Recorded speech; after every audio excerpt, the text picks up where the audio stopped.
오늘 같이 나눌 하나님의 말씀은 요한계시록 1장 13절부터 16절 말씀입니다. 우리 같이 한 목소리로 봉독하도록 하겠습니다. 시작. 인자 같은 이가 발에 끌리는 옷을 입고 가슴에 금띠를 띠고 그의 머리와 털의 희기가 흰 양털 같고 눈 같으며 그의 눈은 불꽃 같고 그의 발은 풀무불에 단련한 빛난 주석 같고 그의 음성은 맑은 물소리와 같으며 그의 오른손에 7별이 있고 그의 입에서 좌우에 날성검이 나오고 그 얼굴은 해가 힘있게 비치는 것 같더라. 아멘. 우리가 지난 시간 이 시간에 요한계시록의 가장 중요한 메시지는 이 요한계시록이란 책은 예수 그리스도의 계시라는 것입니다. 이 계시 저 계시가 아니라 오직 한 가지 초점에 맞추어진 그런 계시이고, 다 아시겠지만 유일한 초점은 바로 예수 그리스도라는 것입니다. 그러니 요한계시록을 읽어갈수록 우리는 예수 그리스도를 분명히 알아야 할 의무가 있고요. 따라서 이 요한계시록을 학자들은 제5의 복음서라는 별명을 붙였을 정도입니다. 그리고 이것은 다 아시겠지만 묵시문학의 형태를 띤 성경이고, 또 동시에 그 당시 소아시아의 7교회에 보낸 편지글, 즉 서신서의 형태를 같이 가지고 있는 독특한 책입니다. 자, 그 당시의 사회적 정적 상황을 보면 그때 설명을 드렸지만 도미티안 황제라고 하는 아주 악독한 황제가 역사상 가장 심하게 기독교를 박해했던 그런 배경을 가지고 있습니다. 그래서 7교회뿐만 아니라 로마 제국 안에 있는 모든 교회들은 정말로 그야말로 죽음의 두려움과 공포에 떨고 있을 때였습니다. 그래서 언제 잡혀가나, 언제 교회의 문이 닫힐까, 언제 우리가 목숨을 빼앗길까, 이렇게 늘 노심초사하면서 그것을 앞날을 가름할 수 없는 그야말로 칠과 같은 암흑 공포의 시대였습니다. 이렇게 두려움에 떨고 있는 교회들에게 보낸 편지가 바로 이 요한계시록인 것입니다. 여러분, 이 배경을 꼭 기억하셨으면 좋겠습니다. 자, 여러분 한번 생각해 봅시다. 어떤 아이가 무서움에 질려서 막 울고 있는데 그 아이를 더 무섭게 하면 되겠습니까? 안 되겠습니까? 안 되죠. 그게 이제 부모의 할 일은 아니죠. 그러면 진짜 이상한 부모입니다. 만일 여러분이 예수님이라면 지금 이 도미티안 황제의 그 엄청난 박해 가운데 죽음 앞에서 두려움에 떨고 있는 교회들에게 요한계시록을 읽게 한다면 더 무서운 얘기를 적어 보내시겠습니까? 아니면 위로와 안심 그리고 소망을 주는 메시지를 적어서 보내시겠습니까? 여러분 어떤 걸 하시겠어요? 그렇죠. 위로와 안심 그리고 소망을 주는 그런 글을 적어서 보내지 않겠습니까? 그런데 우리는 지금 이 요한계시록을 무서운 책 또는 겁나는 책, 함부로 열어보면 안 되는 책으로 인식하고 있다는 것이 더 큰 문제입니다. 자, 도미티안 황제가 더 무서운지, 나 예수가 더 무서운지 우리 한번 얘기해 볼까? 라는 마음으로 적은 책이 아니라는 것입니다. 이해하시죠? 따라서 우리는 요한계시록을 보고 해석함에 있어서 그 당시 상황과 그리고 그 교회를 향하신 예수 그리스도의 마음을 동시에 이해하면서 이 말씀을 보아야 하는 것입니다. 특별히 오늘은 사도 요한이 예수님을 환상 중에 보고 나서 예수님이 어떤 모습으로 보이셨는가를 기록한 본문 말씀을 통해서 교회에 위로와 소망을 주시려는 우리 주 예수님의 은혜와 사랑을 느끼는 그런 시간이 되었으면 좋겠습니다. 그래서 오늘 설교는 요한계시록 7교회 이야기 시리즈 2번째로 설교의 제목은 요한이 본 그리스도 예수입니다. 제목을 읽어볼까요? 시작! 요한이 본 그리스도 예수. 네, 오늘 이 설교의 제목처럼 먼저 요한이 예수님을 어떻게 직접 보게 되었는지 그 과정을 잠시 나눠보도록 하겠습니다. 요한계시록 1장 9절 말씀에 이렇게 되어 있습니다. 읽어볼까요? 시작! 나 요한은 너희 형제요 예수의 환난과 나라와 참음에 동참하는 자라. 하나님의 말씀과 예수를 증언하였으므로 말미암아 밤모라 하는 섬에 있었더니. 자, 여기 보시면 사도 요한은 지금 예수에 대한 증인으로 증언을 하다가 도미티안 황제의 군대에 잡혀서 지금 밤모라는 섬에 끌려왔다는 것을 우리가 알 수 있습니다. 여러분, 증인으로 산다는 것이 무엇입니까? 여기 말씀에 의하면 예수의 환난, 예수의 나라, 예수의 참음, 즉 인내에 동참하는 삶이 바로 증인의 삶이라고 요한은 그렇게 소개하고 있습니다. 자, 여러분은 증인이십니까? 아멘? 네, 그렇죠. 자, 그리고 나서 이제 특별한 한 사건이 벌어지는데요. 그것이 바로 요한계시록 1장 10절부터 11절 말씀 읽어보겠습니다. 시작. 주의 날에 내가 성령에 감동되어 내 뒤에서 나는 나팔소리 같은 큰 음성을 들으니 이르되 내가 보는 것을 두루마리에 써서 에베소, 서머나, 버가모, 두아디라, 사데, 빌라델비아, 라우디게아 등 7교회에 보내라 하시기로. 자, 여기 보면 참 흥미로운 내용이 하나 있는데요. 사도 요한이 이 계시를 받은 날이 바로 주일, 일요일이었다고 밝히는 것입니다. 여기서 보면 주의 날은 영어로는 The Lord's Day라고 번역을 했는데요. 신약에서 주일을 표현한 유일한 구절이 바로 이 구절입니다. 초대교회에서는 예수님이 부활하신 날을 근거로 해서 일요일에 예배를 드렸습니다. 저희도 그렇게 드리고 있죠. 아마도 요한은 그날 주일 예배를 드리다가 자신의 뒤에서 날파 같은 소리를 들었을 것입니다. 그리고 그 내용은 무엇이었냐면 요한에게 보여주는 것들을 다 기록을 해서 소아시아의 7교회에 편지로 보내서 그 교회들로 하여금 순서대로 그 편지를, 즉 요한계시록을 회람을 시키라고 하는 내용이었습니다. 그 후에 요한은 그 음성을 알아보려고 돌이킬 때에 바로 그때 7금 촛대를 보았는데 그 사이에 계신 예수님을 본 것입니다. 요한계시록 1장 12절 말씀 시작. 몸을 돌이켜 나에게 말한 음성을 알아보려고 돌이킬 때에 7금 촛대를 보았는데. 자, 이제 요한이 본 예수님의 모습을 같이 한번 보도록 할까요? 본문을 읽을 때 여러분 머릿속으로 한번 예수님의 모습이 어떤지 한번 상상을 하시면서 읽어보시기 바랍니다. 오늘 본문 말씀 요한계시록 1장 13절 16절 말씀입니다. 시작. 촛대 사이에 인자 같은 이가 발에 끌리는 옷을 입고 가슴에 금띠를 띠고 그의 머리와 털이 희기가 흰 양털 같고 눈 같으며 그의 눈은 불꽃 같고 그의 발은 풀무불에 단련한 빛난 주석 같고 그의 음성은 맑은 물소리와 같으며 그의 오른손에 7별이 있고 그의 입에서 좌우에 날성검이 나오고 그 얼굴은 해가 힘있게 비치는 것 같더라. 참 신기하죠? 여러분 한번 이 모습을 상상해 보셔서 읽어보셨죠? 여러분은 어떤 이미지의 예수님을 이렇게 머릿속에 그리셨는지 참 궁금합니다. 우리는 여기서 앞으로 이제 요한계시록을 해석할 때 어떻게 하는 것이 안전하고 정확하게 말씀을 이해하는지를 같이 이제 고민해보면서 나누도록 할 텐데요. 이런 해석의 방법을 아시는 것은 굉장히 중요합니다. 어쩌면 이 요한계시록 책뿐만 아니라 그 나머지 성경 65권도 모두 이러한 해석의 관점과 원칙으로 성경을 본다면 아주 중요한 진리를 놓치지 않고 엉뚱한 길로 빠지지 않기 때문에 오늘 이 순간은 굉장히 중요한 순간이니까 여러분 설명에 잘 귀 기울여 주시기 바랍니다.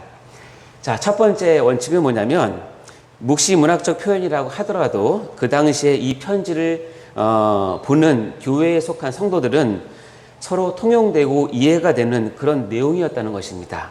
다시 얘기하면 묵시 문학의 특징은 뭐냐면 교회 밖의 사람들, 특히 로마 정부에게는 이것을 읽어도 이해가 안 되게끔 만들고 반면에 같은 환난 가운데 신앙을 지켜나가고 있는 교회의 성도들에게는 서로 이해가 쉽게 되고 소통이 되는, 그 당시로는 교회에서는 상식적인 표현들로 표현했다는 것입니다. 즉 다시 얘기하면 교회 안의 성도들에게는 이 요한계시록 내용이 그다지 어렵지 않게 이해되는 내용이었다는 것입니다. 한 예를 들어보겠습니다. 자, 만일 여러분 많이 들어보셨죠? 한 여인을 이렇게 묘사한다면 여러분은 어떤 모습이 생각나십니까? 호수 같은 눈동자, 오똑한 콧날, 앵두 같은 입술. 다 자기라고 생각하시는 것 같은데. 비단결 같은 머릿결. 자, 이렇게 딱 하면 어떤 이미지가 다 떠오를 겁니다. 그렇죠? 나름대로 어떤 미인상을 떠오를 텐데 이거를 만약에 고지고대로 문자대로 해석을 해서 이런 모습을 보고 있다면, 그렇죠? 호수 같은 눈이죠. 오똑한 코 찔립니다. 자, 앵두 같은 입술, 앵두 다 물고 있고 머릿결은 비단을 감싸고 있는데 이게 똑같은 문장을 보면서 오른쪽처럼 생각하는 사람은 아무도 없죠. 이것은 상식이잖아요. 요한계시록도 이런 내용들이 있지만 상식적으로 표현하지만 우리의 상식에서는 이것은 이런 걸 뜻하는 거라고 하는 것을 다 알고 있는 내용입니다. 따라서 요한계시록은 어려운 책, 복잡한 책, 신비로운 책이 아니라 우리가 그 당시에 살고 있지 않기 때문에 지금 그것을 해석하는데 어려울 뿐이지, 그 당시에는 이것을 읽으면 그렇구나 하는 것을 알 수 있는 아주 상식적인 내용이라는 것이죠. 대신에 교회 밖에 있는 사람은 모릅니다. 왜냐하면 이 언어들이 교회에서만 통용되어 있기 때문에. 그렇죠. 자, 요거 이해되셨죠? 자, 그러면 요한이 본 예수님의 모습을 한번 보도록 할까요? 제가 옆으로 쭉 정리해놨습니다. 촛대 사이에 인자 같으니, 발에 끌리는 옷, 가슴에 금띠, 머리와 털은 희기가 양털과 같고 눈과 같고, 눈은 불꽃 같고 쭉 나오지 않습니까? 발은 또 오른손에 7별이 있고, 입에서는 자유의 날성검이 나오고, 그 얼굴은 해가 힘있게 비치는 것 같더라. 자, 이것을 보면서 여러분은 어떤 모습을 생각하셨습니까?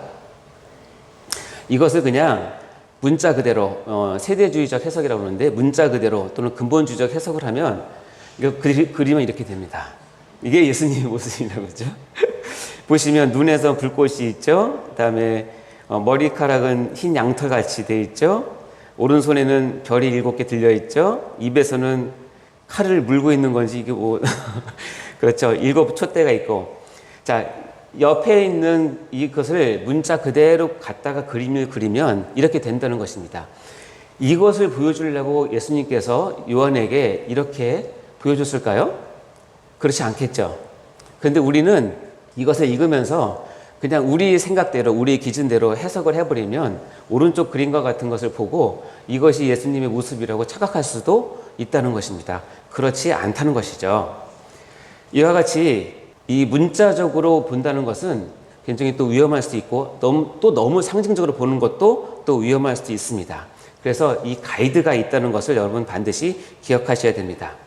그렇다면 두 번째 경우가 있는데, 많은 경우에서는 이 계시록은 구약에서 이미 표현된 내용들을 다시 끄집어 와서 사용하는 용례가 많기 때문에 구약 성경, 특히 선지서를 잘 활용하면 엉뚱한 해석을 피할 수 있는 이점이 있습니다. 이것은 성경이 성경을 해석한다는 원칙인 것인데요. 이와 같습니다. 옆에 나와 있는 아까 읽었던 그 말들을 다 찾아보면 구약에 이미 다 나와 있는 내용이에요. 그러니까 구약을 모르고 요한계시록만 드립다 파면 어떻게 되면 정뚱한 방향으로 간다는 뜻입니다.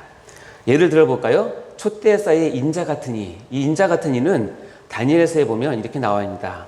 내가 또 밤 환상 중에 보니 인자 같은 이가, 이 인자 같은 이는 메시아를 뜻하는 것이고, 우리로 따지면 예수 그리스도를 뜻하는 것이죠. 다시 말하면 이제 인자 같은 이는 예수님이구나 하는 것을 구약적인 표현을 통해서 알려주는 것입니다. 그리고 두 번째 나오는 발에 끌리는 옷, 가슴에 금띠, 이것은 출애굽기와 레위기에 보면 제사장의 옷입니다. 다시 얘기하면 예수님은 이런 옷을 입고 나타난 게 아니라 예수님은 하나님과 우리 사이에 제사장적 역할을 감당하시는, 우리의 죄를 사하시고 우리를 하나님께로 인도하시는 그런 분이구나 하는 것을 표현한 내용입니다. 이해되시죠? 다음에 이제 머리와 털에 희기가 양털 같은 것 다니엘서에 나오고요. 눈은 불꽃 같은 것 다니엘서에 나오고요. 발은 단련된 빛난 주석 같은 것도 다니엘서 10장에 나옵니다. 그리고 그 다음에 그의 음성은 맑은 물소리와 같으며 이것은 에스겔서에 나옵니다. 이 네 가지는 어떤 특징이냐면, 이 네 가지 표현은 실은 하나님을 표현하는 구약의 방식인데, 하나님을 표현하는 구약의 방식을 그대로 따와서 지금 누구에게 표현하고 있어요? 예수님께 표현하고 있죠. 이것을 읽으면 뭐냐면, 예수님은 누구다? 하나님이시구나 하는 것을 알려주는 거예요. 아멘? 예수님은 하나님이시구나. 왜냐하면 구약의 이 표현은 하나님을 표현하는 표현이기 때문에 그렇다는 것입니다. 어렵지 않아요. 그렇죠? 다음에 오른손에 7별이 있고, 이것은 조금 이따 이제 이야기 나누겠지만, 오른손에 교회의 주권을 가지고 계시다는 뜻이고요.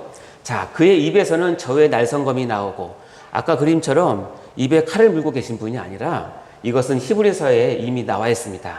자, 읽어볼까요? 히브리서 4장 12절 시작. 하나님의 말씀은 살아있고 활력이 있어 좌우의 날선 어떤 검보다 예리하여. 여기까지 읽겠습니다. 좌우의 날선 어떤 검보다 예리하여. 여기 보면 그 입에서 좌우의 날성검이 나오고, 이것은 무슨 말이에요? 예수님이 말씀을 이렇게 표현한 것이요. 예수님은 말씀으로 우리를 다스리시고 우리를 보호하신다는 것을 표현한 내용입니다. 자, 마지막으로 그 얼굴은 해가 힘있게 비치는 것 같더라. 이것은 어디에 나온 거냐면 예수님께서 이 땅에 오셔서 아주 잠깐 예수님의 본 모습을 보여준 게 있는데 그것이 바로 변화산 사건인데요. 마태복음 17장 2절에 이렇게 나옵니다. 시작. 그들 앞에서 변형되사 그의 얼굴이 해같이 빛나며 옷이 빛과 같이 희어졌더라. 여기 보면 얼굴이 해같이 빛나는 것을 요한계시록에서도 이렇게 표현을 한다는 것이죠.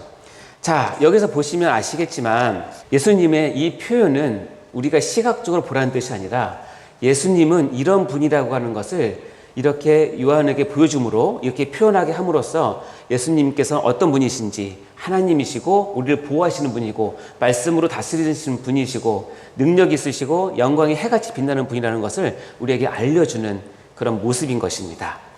자, 이렇게 예수님을 표현하는 주된 이유는 뭘까요? 아까도 얘기했지만 극심한 박해 가운데 있는 교회들에게 예수님의 모습을 묘사함으로써 이것을 읽는 교회의 성도들이 위로와 안심 그리고 소망을 얻도록 하기 위한 것임을 우리는 잊지 말아야 합니다. 정말 죽을 것 같은 환난 가운데 고난 가운데 이 글을 읽으면서 이 계시를 읽으면서 아, 예수님이 살아계시는구나. 아, 예수님은 하나님이시구나. 아, 예수님은 지금도 우리를 통치하고 계시는가를 알려주기 위한 위로의 글이라는 것입니다. 절대로 무서운 글이 아닙니다. 그런데 우리가 여기서 한 가지 주목할 딱 한 구절이 더 있는데요. 예수님께서 이런 모습을 보이신 곳이 어디냐 하면 바로 일곱 금 촛대 사이에 계신다고 한다는 것입니다. 요한계시록 1장 12절 13절 시작. 몸을 돌이켜 나에게 말한 음성을 알아보려고 돌이킬 때에 일곱 그 촛대를 보았는데 촛대 사이에 인자 같은 이가 발에 끌리는 옷을 입고 가슴에 금띠를 띠고 일곱 근촛대 사이에 계시는 것은 어떤 뜻인가요? 이거에 대한 해석은 이렇습니다. 자, 세 번째로 이제 중요한 해석 방법인데 뭐냐면 묵시문화 기법상 저자가 그 묵시를 쓸 때 요 상징은 혹시 독자들이 오해할 수 있겠구나 하는 경우에는 그 상징을 뒤에 한번 풀이해 줍니다. 요 상징은 이런 뜻이야 라고 친절하게 얘기를 해주는데요. 바로 이 애매한 상징에 대한 아주 확정적인 해석을 적어 놓으면 우리는 그것을 요한계시록에 발견한 경우에는 반드시 그것을 받아들여야 한다는 원칙입니다. 다행히 여기서 일곱 금촛대가 무엇인지는 그 다음 구절에 요한이 정확하게 기록해 놓았는데요. 요한계시록 1장 20절 시작. 내가 본 것은 내 오른손에 일곱 별의 비밀과 또 일곱 금촛대라. 일곱 별은 일곱 교회의 사자요 일곱 촛대는 일곱 교회니라. 분명하게 여기 보면 일곱 촛대는 뭐예요? 일곱 교회다라고 밝혀놨습니다. 따라서 어느 누구도 이 일곱 촛대를 자기 마음대로 풀어서 엉뚱하게 해석하면 안 됩니다. 왜냐하면 이것은 성경에 요한계시록에 이렇게 기록을 했기 때문에 그렇죠. 이것이 요한계시록을 푸는 대원칙 중에 하나입니다. 애매한 상징을 풀어서 확정시켰을 때는 그것을 반드시 따라야 한다는 것이죠. 지금 예수님은 일곱 교회 사이에 그 가운데 계시는 것입니다. 그리고 그의 오른손에는 일곱 별을 붙잡고 계신다고 아까 읽었습니다. 일곱 별은 뭐냐면 일곱 교회의 사자라고 분명히 밝혀놓았죠. 앙겔로이, 즉 천사라고 번역하는 이 단어는 어떤 주석가는 일곱 교회의 대표 목회자들이라고 표현하기도 하는데 어찌됐든 천사든 아니면 대표 목회자이든 일곱 교회를 다스리시는 그리스도의 주권을 상징하는 것이 바로 일곱 별입니다. 왜 예수님은 교회 사이에서 교회의 주권을 오른손에 붙잡으시고 교회와 함께 계신 것일까요? 그것은 그 당시에 극심한 도미티안 황제의 박해 아래에서 이제 곧 진멸될 것만 같은 풍전등화와 같은 교회를 하나님이신 그리스도 예수께서 친히 보호하고 계시고 품어주시고 지켜주신다는 메시지를 이 그림과 같은 묵시적 언어로 선언하고 있는 것입니다. 이런 겁니다. 교회들아, 지금 죽을 것 같이 힘들고 무섭지? 걱정 마라. 나 그리스도 예수가 지금 너희 교회와 함께하고 있단다. 오른손으로 너를 붙들고 있단다. 참아라. 인내해라. 나는 이 모든 일에 알파와 오메가 되는 하나님이란다. 라고 선포를 하시는 것입니다. 이렇게 하시는 이유가 있습니다. 왜냐하면 예수님은 바로 모든 교회의 머리이시고 주인이시기 때문에 그렇습니다. 그리고 우리 교회는 그의 몸이기 때문에 그렇습니다. 이 관계가 요한계시록의 핵심입니다. 골로새서 1장 18절 말씀 읽어볼까요? 시작. 그의 몸인 교회의 머리시라. 그가 근본이시요 죽은 자들 가운데서 먼저 나신 이시니 이는 친히 만물의 으뜸이 되려 하심이요. 아멘. 사랑하는 성도 여러분, 요한계시록은 예수님과 그의 몸된 교회와의 아주 은밀하고 깊은 관계를 드러내는 아주 귀한 계시들로 꽉 차 있는 밝은 소망의 책입니다. 절대 무서운 책이 아닙니다. 그러니 여러분, 다음 시간에 오기 전에 한번 요한계시록을 이런 관점으로 읽어보시면 너무너무 재밌습니다. 그리고 이렇게 읽어보시면 새롭게 깨닫는 것도 굉장히 많습니다. 그리고 여러분이 어떠한 고난과 환난, 그리고 궁핍과 가난 가운데 있다 할지라도 교회의 머리 되시는 그리스도 예수께서는 늘 우리 가운데 함께 거하시면서 절대 주권으로 우리를 보호하시고 인도하시는 하나님 되심을 믿으시기 바랍니다. 그래서 아무리 무서운 상황이 온다 할지라도 요한이 본 그리스도 예수의 모습을 우리도 같이 바라보면서 우리의 위로와 평강, 그리고 우리의 소망이 되시는 예수님을 꼭 붙잡고 최후의 승리를 누리시는 성도님 다 되시기를 주님 이름으로 간절히 축원합니다. 기도하시겠습니다. 하나님 아버지, 감사합니다. 오늘 요한이 본 그리스도 예수의 모습을 우리 같이 나누었습니다. 우리의 주가 되시며 창조주가 되시며 하나님이 되시며 모든 능력이 계시며 아버지, 또 우리에게 말씀으로 다스리시는 우리 하나님이심을 믿습니다. 우리가 이 예수님을 우리 고난 가운데 붙잡음으로 더욱 우리의 믿음이 굳건할 수 있도록 도와주시고 더욱 하나님께 더 나아갈 수 있는 믿음을 가질 수 있도록 축복하여 주옵소서. 우리 교회를 붙들어 주시고 지켜 주시옵소서. 감사드리며 예수님 이름으로 기도합니다.